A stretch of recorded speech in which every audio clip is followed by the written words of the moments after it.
Keyan, what's going on, sir? How are you? Good, man. How you doing? Doing well, thank you. Man, glad we found the time for this. Thank you very much for taking the time to share some stuff with our folks. I can't wait to ask you some questions that these guys are gonna care deeply about, as well as introduce you to our tribe of folks. Got about 30 people in this installment of the boot camp, Nice. and I'm sure this will go down into very nice archives that we'll probably add to other boot camps too, right? Because you have some serious knowledge in the SEO space, and I know because every time I talk to you, I'm I find out something new or whatever that I knew. I'm like, all right, I should not overestimate how much I know because there's so much more that meets the eye. There's Um, always something new, man, just like in everything else, right? In PPC, there's always something new. yeah, and what I like about you is that, and I think this is a good place to start. What I like about you is that you don't just, you're not like one trick pony. And because I know that there's some players, and we're not going to drop any names, but there's some players that are kind of relying on some very old school strategies. And I wanted to ask you this first question, really, to kind of kick us off. What do you see in the SEO space? Like how should a person choose who they work with? Because there's so little understanding that 99.99% of wholesalers have about it. It's so hard for them to make a decision of who to go with, right, for their SEO services. And I personally know that a lot of them get screwed. A lot of the folks, you know, um, provide services that are like, they kind of really hang on to certain backlinks just to extend the length of the contract and things like that. Just very, very weird stuff. So I wanted to ask you, what if you were a wholesaler today? Um, what what should you know to make a good decision in that space to get a really good SEO provider? Yeah, man. I mean, that's a really good question. Pretty much in every niche, there's always going to be some guys that are burned by SEOs who don't really know what they're doing.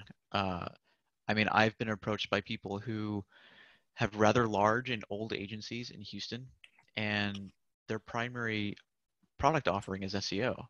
And then I come to find out they actually could tell me, hey, look, we sell SEO, but we know that what we do doesn't move the needle. And that's just baffling to me, man. Like, how do you sell something that you don't really know how to accomplish? And it's just because the nature of SEO is it's always changing. And so what a lot of people will do who are in this space is implement certain tactics that aren't necessarily strategic. They're not long lasting, right? Um, so from a wholesaler standpoint, in our industry, SEO has a lot of value because it can be long lasting. It can the customer lifetime, in this case our customer being a seller, can be very high and profitable.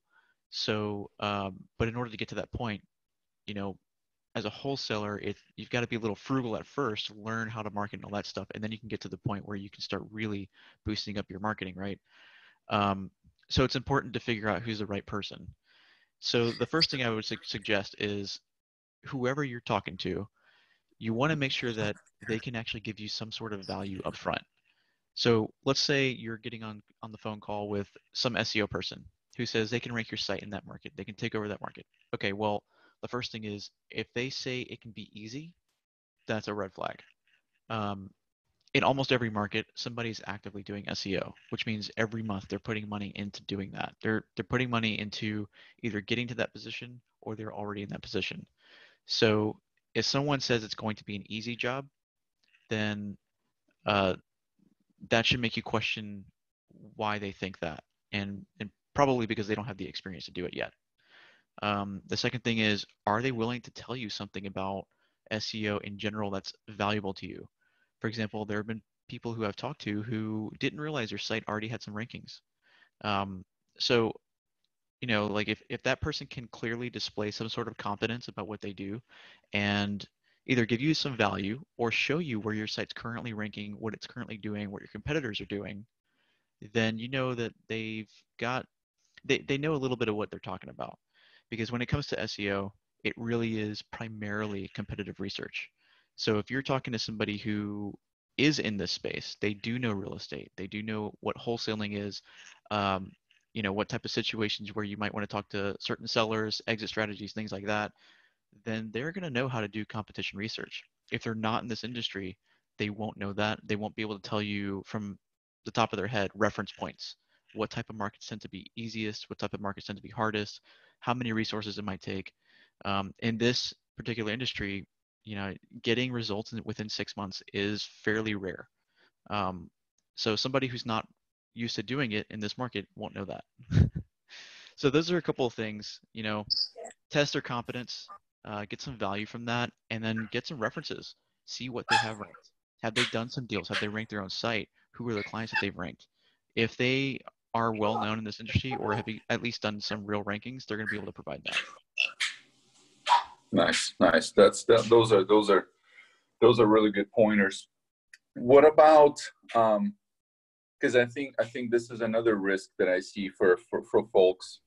There's so many ways to get screwed because the results take so long, and that's why I'm super glad to be linked up with you because I've seen your results, and so there's so many ways to get screwed because the results take slow, it takes a long time to produce, and somebody might be telling you, oh no, everything's fine, 4 months passes by. And like, oh no, just wait, everything's fine. And then 6 months passes by, and they're like not doing anything, or they're spraying and praying, or something like that. What type of contracts, SEO contracts, should investors be wary of when someone tries to sell them into that kind of contract? Like what's what smells fishy when you if you maybe I don't know how much what other folks are doing as far as their contracting, but what type of contracts should someone be wary of when someone tries to sell them on when it comes to SEO? That's an interesting question. I don't hear too many people talk about that, and from where I guess from my group of SEO colleagues and stuff like that, we have a belief that if someone is locking you into an SEO contract, something that you have to stay into for a year, even 6 months, um, that seems to be a sign of maybe like uncertainty about what they can do. Mm. So I think typically when somebody is doing SEO, they are going to say, hey, look, there's a 10-step. I'm just going to reference one company that I know of. There's these 10 steps that happen to get you from point A to point B where you're going to rank, right? And it's interesting because they position it in such a way that you can't really verify what they're doing during those 10 steps, right? And so you're like, oh, well, you're only on step number 5 right now, which means we're month 6. You still need the next 6 months to actually see some results. And I think traditionally in the SEO industry, people want to hide what they're really doing because they don't want that secret sauce to get out. But the reality is, if someone's doing SEO, you're going to see it in some fashion. So one way would be, have they done anything on your website? If they're optimizing your website, there's really 2 parts to SEO. There's the optimization, which SEO is search engine optimization. It's sort of a misleading name. The optimization piece is maximizing what your website should be doing according to what Google prefers. So it's everything on the website itself. Okay. Beyond that point, I mean, let's say 100 different people have optimized their website. Well, which one's going to rank, right? So beyond that, you're really building. The other side of that, which a lot of you might hear about, is backlinking or creating links from other websites that link to yours. The importance of that is you're really building a network for your website. So it's just like if you want to get advice and 2 people tell you the same thing, and one of them is new in town versus the other person who has mutual friends and people who can basically corroborate what they're saying, which one are you going to believe? And it's the same thing for Google. So if your website is totally new, has no relationships to other websites, it's not likely to believe yours over someone else who has a lot more relationships. So that's the second part of it. If an SEO company has performed their job, you're going to see that reflect on your website. You're going to see changes on your website. You're going to see certain types of blog posts, content being written, right? And then the second part is they're going to be creating these relationships with other websites. They should be able to provide some sort of proof of that. Sometimes they don't want to give away their sources because, well, if everybody starts using the same sources, which is a common thing in SEO, they want to try to protect that. But uh, they should be able to come up with some sort of proof saying, hey, look, this is the number of backlinks you had prior to starting. Here's what you have now, and here's the quality of those links. These are real websites. They have real content. They provide real value. They're not just directories or places that list your address and things like that. Or some site in Indonesia. Yeah. Yeah, there's a lot of people who still do the spammy techniques where if your site, let's say within 30 days, you had initially 5 backlinks, and then after 30 days you have 200, that's potentially a problem. That means they've used some sort of system to actually spam a quantity of links, and normally that doesn't work. There are some very special cases where it can actually provide a benefit, but usually that's a short-term benefit because Google doesn't like that. So eventually they're gonna pick that up. But yeah, so I've seen some people who have worked with other companies and they've shown me an email chain of where they're essentially asking for what have you done in the last 3 or 4 months. And so if you do that, if you're already doing SEO and you ask them, hey, what have you done in the last 3 or 4 months? Can you show me any on-page optimization or link building that you've done? They should be able to provide that. If they haven't done anything, it's going to be really hard, and they're probably going to, dodge the question and provide different types of answers. Yeah. Now let's thank you, man. That's awesome. That's awesome guidelines. What's so recently you and I were chatting. Keyan and I chat at like weird ass hours when it's like, yeah, it's just like online dudes. Yeah, pretty much. So and you were mentioning to me one of the sites, because you've got, well, just I think folks should know that Keyan's got maybe it's better for you to kind of give a little summary of what you have ranked, because I know you have some national stuff that's ranked. You've got local sites. Let's just go over a little bit of what just so the folks kind of understand the level that Keyan is at. And the other thing is that you mentioned something to me that there's a site that you worked on and ranked it, and now the passive results from that, right, are just lasting for such a long time. I think that's something that folks don't understand, is that once you invest into this thing, once the process takes off and you're ranking, how long that shit lasts.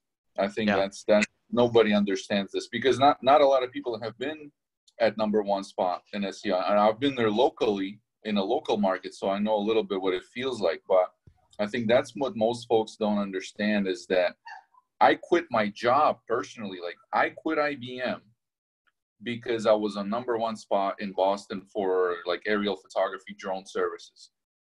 I felt safe quitting IBM because I was like, all right, well, whatever happens, the SEO is going to be there for at least a little while, right? So yeah, let's if you could share with them maybe even this recent example. I'm sure there's many of them, of how long this stuff actually lasts, and with some of the sites that you've been able to rank. Sure. Yeah, I think so. The reason why I got into real estate is actually because my girlfriend has this passion in real estate, right? My background is software. I was doing online marketing to really support my own products, and then I started doing consultancy. But I didn't initially start in real estate until about 2.5 years ago or 3 years ago now. Dude, time flies. I forget how long things have been. So it's all like one day. It's all the same day. It's just yeah, same stuff, different day, but it turns out it's the same day. Yeah, no, I guess it's been about 3 years now, um, maybe a little bit longer. So we got into real estate investing, and her interest was, doing flips. So I said, well, why go down this route of driving for dollars and door knocking if we could just find leads online? So we started our website, and initially it was going to be targeted just at Houston. And then we realized, well, we could start finding leads in different places and just, give them to JV partners. So our first website turned into a national website over the course of 2 years. Um, about, I guess after like the first year, year and a half, we started adding more cities to it. So now what we do is we actually have, I think we're in about 50 cities right now, and we're getting leads in most of those. And we actually rank for a keyword, just sell my house nationally, which means that we're on the same page as, Open Door, OfferPad, Trulia. So we have a national website that we grew from the ground up, and we just get leads all over the place and pass them to JV partners. And so an example that I was telling Gene was uh, last week we just got one lead in Memphis. And the power of knowing a network is that you can just talk to certain people whenever you need to. And so I took that lead, passed it to a guy in Memphis that we know and we worked with before, and he immediately got it under contract, found a buyer, did the entire acquisitions and disposition process, and we just get a percentage of that deal. And that is a website that once we got ranked, about a year and a half ago, we haven't really touched it. All we've done are just design changes here and there to optimize conversion. But when you do proper SEO and you build high quality links, you provide high quality value. Now these are like the content on this site is solid. I've written about half of them myself, and then we've gotten Mhm. high quality writers to write the rest. And so it provides real value to people. Um, and sometimes we use it in our marketing as well. We provide links to the articles that we've written in some of our marketing when we're talking to sellers. But we're talking about a high quality site, and so it's ranked, uh, and we just get leads that we pass on to JV partners without having to touch it. And I think if we were doing PPC, we would be spending quite a bit in the number of cities that we're in plus national keywords. And that was our first one. So we have a second national site. Um, I kind of got lucky with it, so it cost me a lot less to purchase the domain. But dude, that's another one I don't think I've touched. I've been focusing on other sites and other projects, but I haven't touched that one at least in a year. And it's landing us leads almost every day in the Carolinas, in Tennessee, in Florida. Um, so that, if you haven't thought about SEO before, or if you're looking at it and you've talked to some people and you've thought, well, that's a pretty expensive price tag on a monthly basis.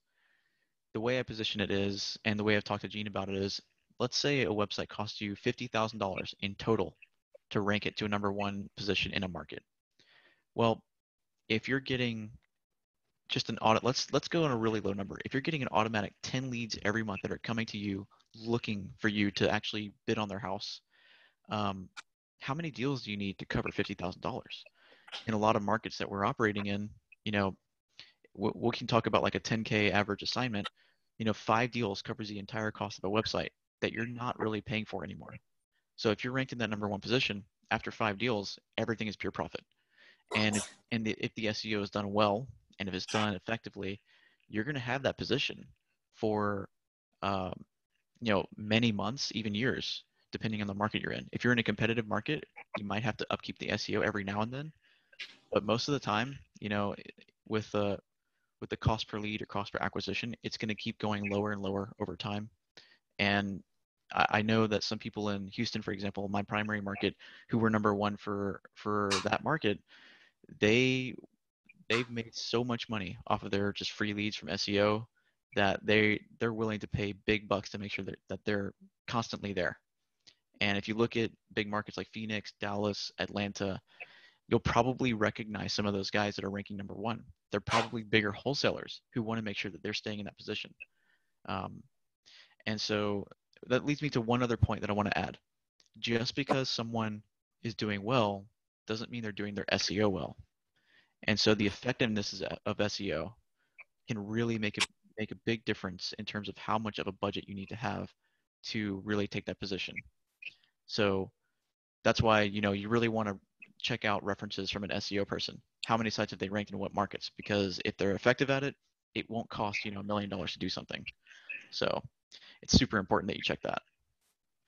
Nice, man. That's awesome. That's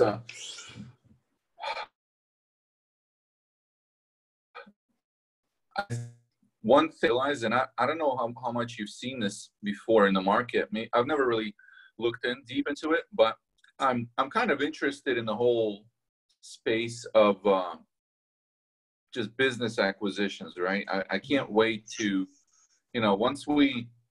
once actually, and this is my secret plan that I probably shouldn't talk about, but my secret plan is to find a really good, either a person on our team, and develop them into it. But to develop someone into like an agency CEO type of role, like, or agency director and whatever, right?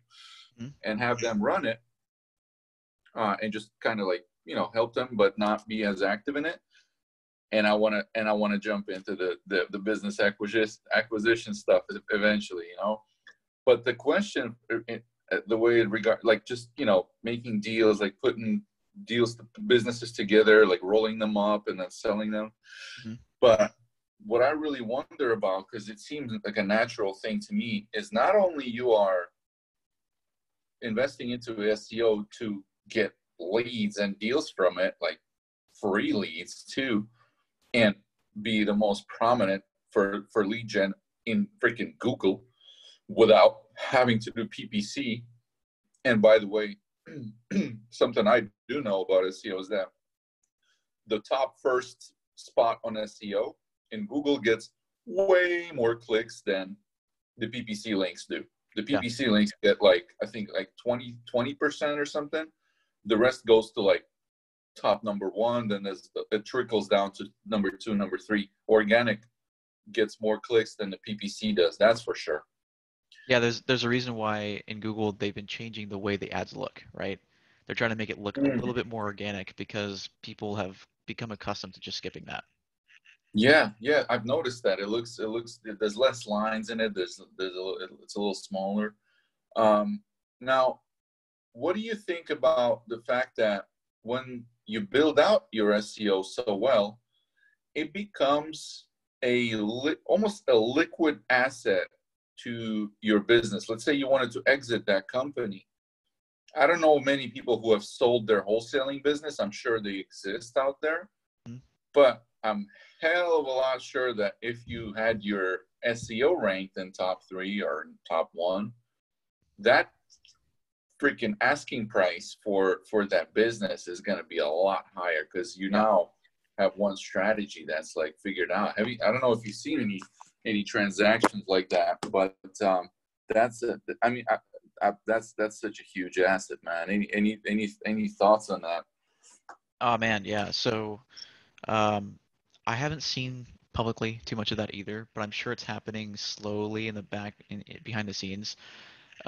When you've got a site that's producing basically its own leads and its own monetization, they can be hugely valuable.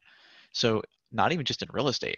We're talking about like affiliate websites where people essentially promote other products and get a commission for sales. You can build those sites and sell them for, I believe, the maximum multiplier is 36x. So if that website is generating, $5,000, it's going to be able to sell for, what is that, 536, so almost $180,000. So $5,000 a month, you can sell that website for 180 grand, right? I imagine in real estate, it might even be higher, because per transaction, the amount of money that's changing hands is much higher. So a site that can consistently have lead flow from a market or multiple markets is very valuable. And the last point I'd like to make about this is, in every other industry that I operate in, there's other strategies that I implement. So for example, in home inspection, I've taken a percentage of a company in exchange for doing the SEO, which provides lead flow. So there's a lot of value in getting leads and money from a website that can produce that without doing a cost per click or without doing manual outreach or active marketing.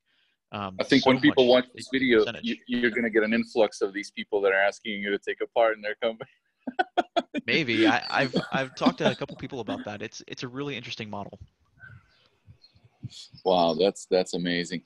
And honestly, I think that when Zillow and Open Door and all these people, when they realize that they're not profitable, and Zillow like publicly admits that they're not profitable with Zillow offers.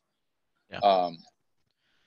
When they realize that they suck at doing it in-house, they might actually go the acquisition route and buy a bunch of these wholesaling businesses. I haven't seen of like a mass grab of wholesaling businesses that are I mean, because there's quite a few that are like legit, predictable income and all that stuff. Those people will look to exit, and they won't just shut it down. They'll probably look to sell it, and there's probably going to be some kind of player that ends up buying these.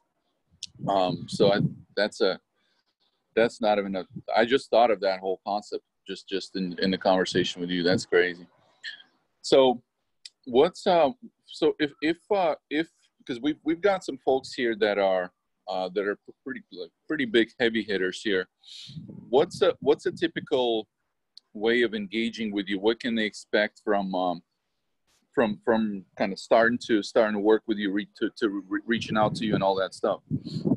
Yeah. So I've been thinking about what are the next steps specifically with real estate and online marketing, and I think Gene, you're probably very well thinking about the same thing. Online marketing, I think, is pretty much still untapped in terms of what can possibly happen for real estate. Most of these guys are still doing cold calls, SMS, RVMs. You don't really hear about voice broadcast anymore because it's essentially obsolete slash like getting regulated out.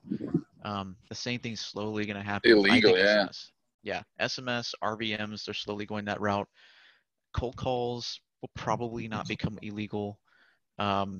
Direct mail will probably not become illegal, but they're going to be saturated. And so everybody's starting to make this. I think a lot of people are beginning to make the move to PPC, Facebook, YouTube. I know YouTube is a pretty big space right now. That's open, right for the taking. And then eventually Oh SEO, yeah, but everybody's nobody's scared of doing it. SEO. Nobody's doing YouTube. Yeah, dude, there's Yeah, so much potential on YouTube. nobody's doing it. It's so cheap. It's such a cheap cost per click. Yeah. Compared to Google ads. Unbelievable. Yeah, I mean, just think about how many different things homeowners are going to search for and just get in front of them, and no one else is doing that. I think it's still because people are afraid of doing video. I think that's a big part of it.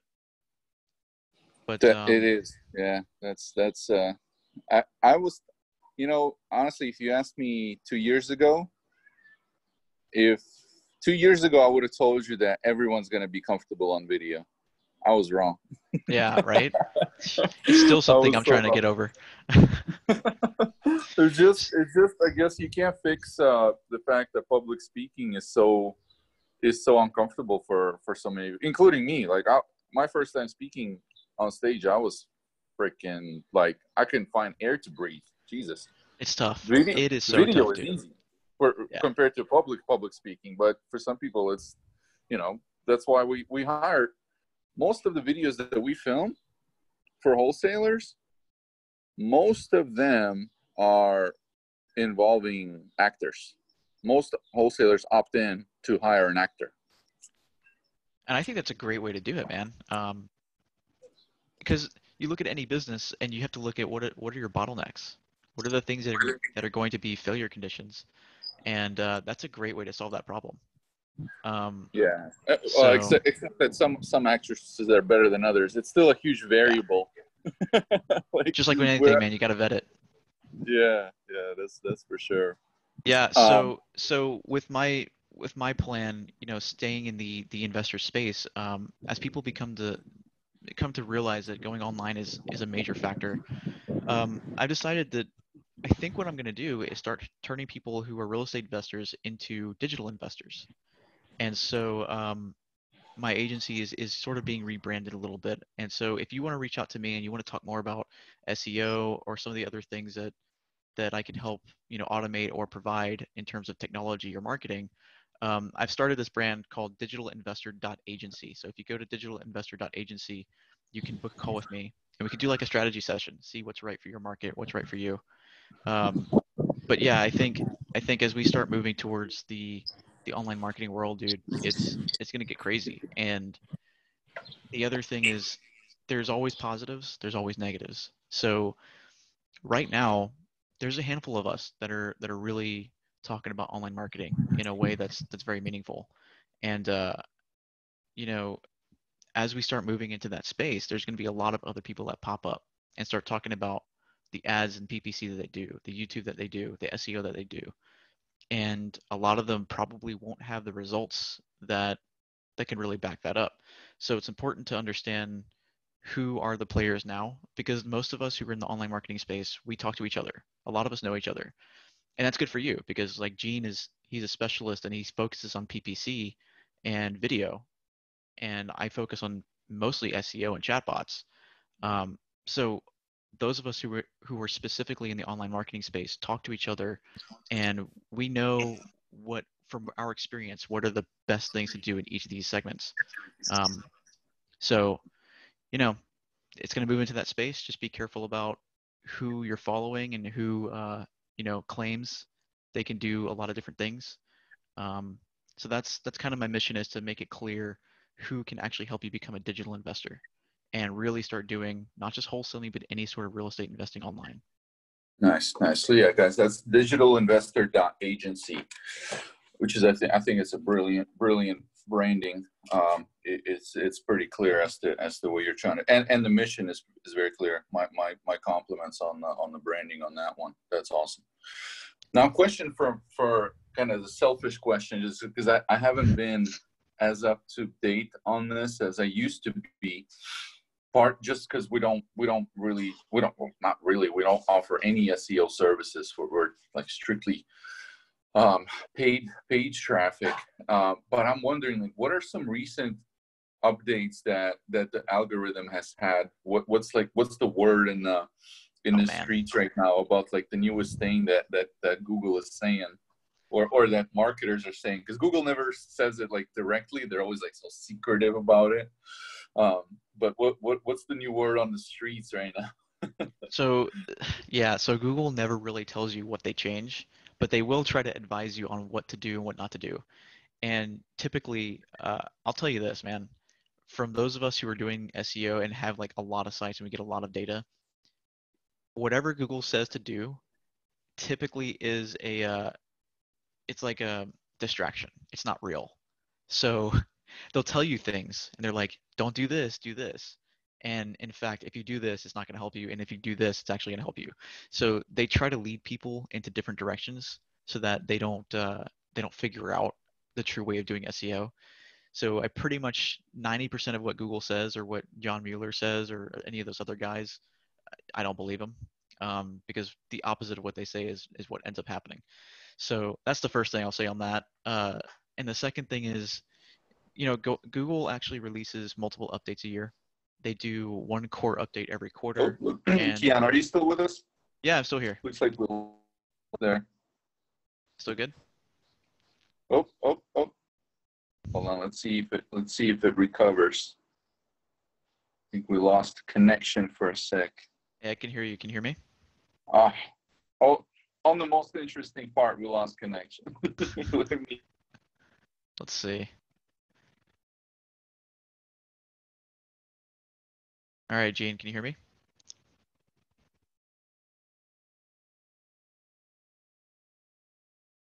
The thing about Zoom is I don't know if it keeps recording if somebody drops.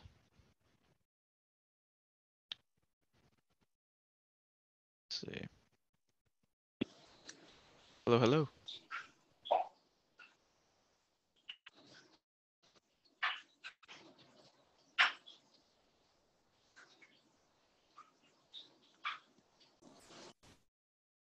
Maybe it's just Zoom having an issue, because I'm trying it both on my Wi-Fi and on 3G, 4G. Yeah, can you hear me okay now? Oh, there we go. Still... Now I can hear you. Yeah, I okay, don't know sweet. what it was, but yep, I can hear you now. Great. Oh, Cool. That was So a cliffhanger. That was a cliffhanger, yeah, man. right. Part two starts now. Um, yeah, so Google releases one core update every quarter, and they have a bunch of little mini updates in between. Um, Typically, you'll see a lot of fluctuations in rankings on a core update, but this last one in, I think it was early May, was probably the wackiest and worst update they've ever done, at least in the last 5 or 6 years. So we've got sites that are ranking that shouldn't be ranking in different niches, like the dating niche. You have sites that are ranking that redirect directly to porn sites. Other niches, you have sites that are ranking, and all of their links are pretty much a 404.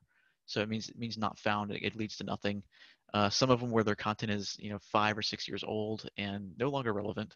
So Google made this update early May, which really, even for some of my sites and some of our clients, it just made everything fluctuate wildly. But everything's actually starting to come back to where it's supposed to be now. Actually, the last week or so, I've seen huge boosts in rankings for a lot of different sites that I have management over and just like colleagues. So generally, there's one rule of thumb that you should just follow. You should pretty much focus on quality. And a lot of people say content is king. And I would say it's not really content that's king, because I know lots of sites that have hundreds and hundreds of articles and they're not pulling in nearly as much traffic as they should. And so it comes down to quality of your content, quality of your conversion optimization, and then quality of your backlinks. So if your backlinks are mostly press releases and like a WordPress.com or a Weebly.com, I mean, Google's eventually going to look at those and devalue them. They're not something that I think is going to last a very long time because they're just not high quality. But if you've got a link from Forbes.com, if you've got a link from Wikipedia.com, if you've got a link from anything that's directly relevant to the niche, even something local like a BBB or your local chamber of commerce, those are things that give signals of authority and credibility. And so those are things that are really going to keep your site ranking and improving over time. Every core update, you're probably going to see an even better boost and benefit than doing lower quality blog comments or forum links, things like that. Um, so every update has a little bit of a change, but one thing that's been constant is just focusing on quality of everything, and then you pretty much surpass and survive every update where lots of other sites just fall off. That's so important. That's such a yeah, that can only come from someone that's been in this in for years, because that one constant thing is what you can bet on. And that's awesome to hear. Yeah, That's people are prone to patterns. So when they start seeing a pattern in their business, they're like, this is working. They tend to tunnel vision on it, as opposed mm, to looking at the outer frame and understanding why does that work right now and could it possibly not work in the future. And SEO people, it's human nature. They get stuck to that pattern for years, and then eventually when something stops working, they're caught off guard. yeah. And one more question I have, and this is probably much more strategic, maybe like 5 years out, 10 years out type of deal. But because nothing's gonna happen to Google in the next 5 years. But they did have their first quarter where they had less PPC income. They had a drop in their PPC income for the first time in a decade. This quarter, I think, and yeah, I'm sure it's probably Corona related and all that stuff. But still, I wonder what you think about this. Is if the empire ever falls, right? Mm-hmm. What would you think would be the next type of search engines, like 5, 10 years, 20 years from now, if Google empire does fall? What do you where do you think people will gravitate? Will it be like some kind of like Tor, like privacy thing, or will it be like a completely new thing? Will it be audio? Will it be like voice search? What does Keyan Razi think about that? That's what I want to know. That's interesting. So with voice search, I think there's going to be a surge in voice search even more. But I think that as kids are growing up with technology, they're going to be typing faster than they can speak. So I don't think it's going to take majority. And if you look at voice search today, it's essentially pulling voice search is pulling from what Google has as snippets, and snippets are being automatically generated from websites that have really clear answers to questions. So when I do Mm, SEO, for example, some of my content is focusing on the questions that people ask, not necessarily a keyword like buying houses. It might be something mm. more like, how long do I have until my house is sold at auction? And so that is something somebody may ask in a voice search, and I want to show up as an answer to that. So That's I don't, awesome. yep, Those are like the best types of freaking. yeah, they're That's super easy to get, isn't and they're that not as called costly. is that what's called position zero? Sometimes it is. Sometimes it's just in the little snippets where it's like an FAQ, and you can click it, and it shows you Yeah. the accordion style. Yeah. So they might show up there too. I think I think right now there's going to be a big push for privacy. So I'm in Baton Rouge right now, and I've actually seen 3 billboards from DuckDuckGo. Wow, billboards Billboards. I in forget to take a Baton picture. Rouge, in Yeah, Louisiana. yeah, I mean, wow, yeah. billboards for Billboards, DuckDuckGo. dude. Yeah. So it's interesting because they're so focused on privacy, but they've got some money backing them, man. They're making a push, and I'm seeing more and more people who I didn't expect to even know what DuckDuckGo is. When they share their screen, they're searching on DuckDuckGo. I'm like, what? Really? So I think it's going to be a push for privacy, and I think there's the value in the social aspect of getting references. So on Facebook, people will ask for recommendations for a typical a type of service or a provider or something like that. I think the next search engine will probably have two focuses: privacy and really showing you how many other people have used a type of service, not just like reviews, because you can game that very easily, I but people know, who've actually used it, right? So almost like usage-based recommendation, like verified usage. Think Amazon, who when people leave reviews, it says verified purchaser, right? I think it'll be some combination of that. man. I hope you're one of the people that is involved in that in the next one, man. That would be cool. That would be good to have a. It'd be good to have a friend in there. What do you? Yeah. There's this I don't know if you've ever heard about it, but the CEO, the last C like boss that I had, CEO of this company called Resilient, which IBM bought for like 300 million bucks. This guy's like a serial build a business and sell it. Oh, okay. He Like a real entrepreneur. he he even brings the same team to every single place that he starts. He brings the same That's group of smart. people, same team. They're like a little army that go on these things. Yeah, the last transaction they had was 300 million bucks to IBM that they sold it for. It was cybersecurity. It was like incident response, cybersecurity type stuff. They designed software to run security operations centers, which is like the new type of help desk, which is like all security related. Sure. Um, and so he's doing this thing. Uh, I don't know much about it. I just know that this guy is a killer, and I know like if he's in it, probably something's gonna work out. So I'm watching out for that thing, and I'm buying stock whenever it goes public. But it's this network called Solid. I don't know if you ever heard about it, but it's called Solid, and the startup they have is called Inrupt. And so Solid is like almost like a new form of internet, like some kind of decentralized Mm. form of internet, and it's such infancy stages. I don't know, like if that, and it's all like privacy, like you own your data, you get paid for your data or something like that. Mm. It's some like new level stuff. I don't know if they're ever gonna take off or not. Have you heard anything about these like new internets that are Yeah. coming up? Yeah. So I was actually dabbling in it, I guess a couple years ago now. Really?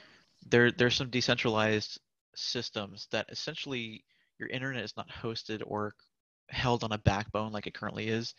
It's like the internet of things. So everything kind of talks to each other through wireless networks and things like that. And let's say, for example, you have a file, and that file, parts of it would be hosted, little bits of it would be hosted on multiple devices, not just one device, right? Mm-hmm. But they're fragmented. So no one can really take that piece of the file and understand what it is and take your data. But that means you can replicate it amongst like millions and millions of devices, which means it can never be lost. So there are some companies out there building technology like this, and There was one in particular, I think it was called Filecoin, was the cryptocurrency, the blockchain, and it was built on top of a decentralized internet. So they were using the platform of the decentralization internet to create their own coin, and the coin would essentially be a ledger, where you could house information like your house deed, or like your Windows operating system. Like if you downloaded it, your license key would be on the coin. So it's like a smart contract, like Ethereum was supposed to be. Um, so there's a lot of stuff like that happening where it's kind of combining blockchain with decentralized internet, and the challenge is making it truly have some security, making it robust, and then getting widespread adoption of it. Um, so if you can be like an Apple or a Google or an HTC or whatever, where you make your own devices and you can pre-install this stuff, then you probably have a high chance of actually making it work. Until then, I think it's a challenge. Man, and I think we can close out on this one. Honestly, I think I know the answer. If you want to make a network like that succeed, you just got to put a bunch of porn on there. There's just got to be really good porn. See, this is the mind of a marketer. This is what marketers do. They figure out creative shit that's gonna work, and they're like, how do I get this to the masses? Ah, yes, everybody likes porn. Yeah, Because like that's I knew it. So much of the current internet is that. Yeah, I mean, so if you think about it, when Google did their core update, it was in May, right in the middle of the pandemic. So if you wonder, they're using AI. If you wonder why dating sites that are ranking are redirecting to porn, it's probably because people are searching for that, not necessarily dating. So it kind of makes sense. Oh man, that's awesome. That's amazing. Yeah, marketers ruin everything. That's what it is. I think they make everything go, and they make everything come down to. Yeah, I think Seth Godin said that. Is like marketers ruin everything that they start touching. He's got some good books too, man. I like his books. Yeah, that guy's. I use his quotes when I put proposals together. I throw a little Seth Godin quote in there, and now I'm Just drop it in. Now it's like authority all of a sudden. Yeah, that works, man. Yeah. Awesome. Keyan, thank you so much, man. This is awesome.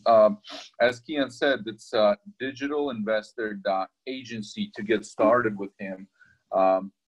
Hey, if I'm getting started with them, I would get really excited because you're going to create a freaking income source. Like, it's not just a lead source, it's a goddamn income source. And you should bring a lot of money when you opt in to his stuff. But hey, that's what it takes. You gotta play the big game.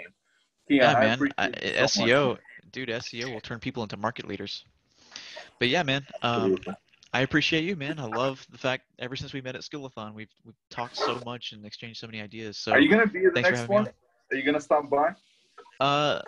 I would like to. Yeah, I don't know if I'll be a sponsor this time, but I'd like to come into it. Hopefully, we have the chance to. Right? I don't know what's. I think it's in Carolinas this time. Somewhere in the Carolinas. Yeah. I think we probably will. Yeah, I'll definitely try, man.